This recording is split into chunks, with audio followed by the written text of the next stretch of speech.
Welcome back. Helping your child understand language. A local hospital is one of the only hospitals in South Florida offering a program to new parents after having a baby on the importance of brain development over the baby's life. Here to explain why it's so important to get started early is HCA Palms West Hospital Doctor Pediatrician Andrea Horby. Dr. Horby, thanks so much for being here with us this morning.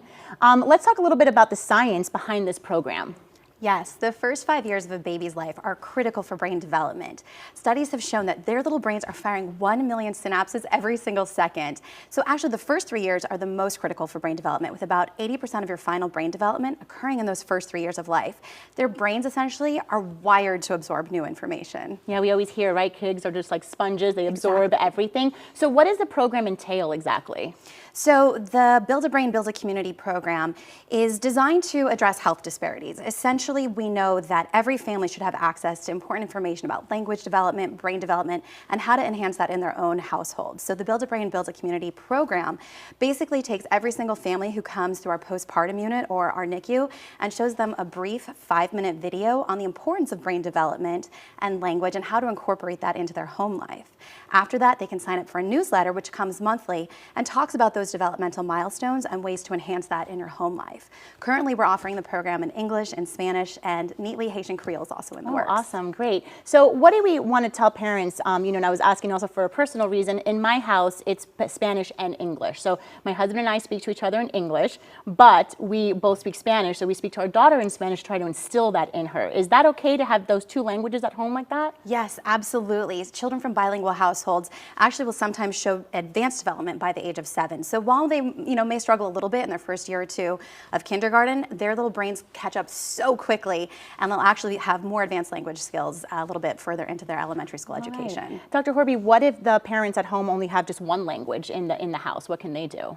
So there's so many things that you can do to engage with your children, especially under the age of 5. And the best part about it, every single one of them is free. So first and foremost, I'd advise parents just to put down your phone, maybe take a little break from social media so you can better engage with your child.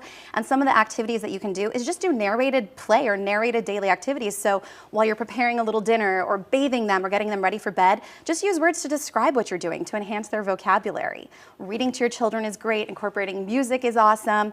But at the end of the day, the best gift that you can give to your child is to give them undivided attention and just be present in their lives. All right, okay, very cool. And I know you touched upon this a little bit, but how does economics play a role in this?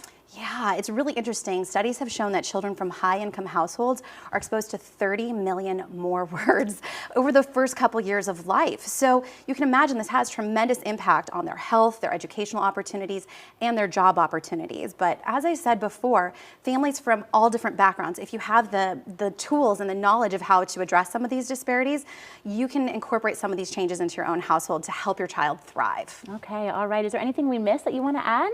No, as I mentioned, I just think parents can really do a lot by being present in their kids' lives and also not allowing TVs and tablets to be a digital babysitter. Not to be a babysitter, yeah. What is some advice, because we talk so much about that screen time here and how people do it, but then you don't want them to be on it, but then sometimes if it's educational, it's good. What advice do you want to give parents that are kind of in the middle of that and just kind of flip-flopping back and forth? Yeah, the American Academy of Pediatrics recommends no screen time at all in the first 18 months of life.